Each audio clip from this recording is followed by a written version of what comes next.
as I've said many times on this show, I think one of the worst things you can do to me personally is to spoil a narrative experience. And I think the reason that I feel that way is that the emotional investment that I get out of not knowing where I'm going to end up, and I think the best kinds of movies are when I don't know going in what I'm going to get, because it's a surprise and I don't anticipate. I don't try to. I can play the game of figuring it out and without knowing that I'm right or wrong. It's that suspense that I can maintain throughout the entire experience that I think gives me a far richer experience in the movie or book or whatever it is. Right. And when you know where you're going to end up, you can either not be emotionally, like if you find out a character's going to die or something. Right. You don't get as emotionally invested in that character because you know it's going to end up dead.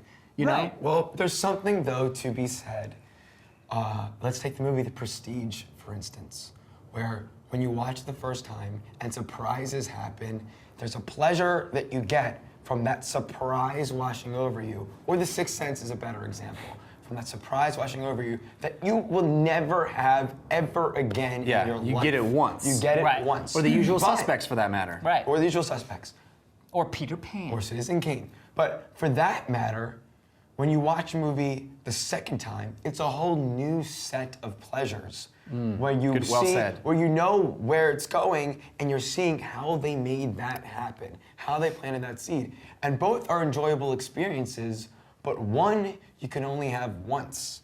But I will say, hold on, to play devil's advocate here, the other one, there is a third experience, which you are not experiencing, which is the experience of knowing the meat of what is going to happen, but not knowing the beat by beat experiences of the acting, the writing, what is happening scene by scene, but just knowing that one thing. And what I would actually venture to say is I don't think I am equipped to be able to even offer my opinion on this, because I only know one side of it, which is not having things spoiled. To be fair, Steve had an experience with The Usual Suspects that, you know, that is the only way. I almost feel like we would need to have something spoiled and be watching it for the first time. Do you see what I mean? Yeah.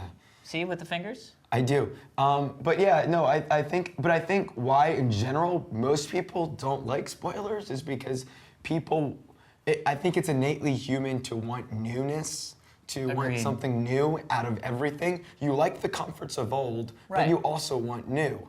And so, you know, spoilers spoil what's new to you. Yeah, I feel like that taking away that one-time experience is a theft, an act of theft to me. Like or you have stole left my ability. something out too long and it has gone bad, or spoiled.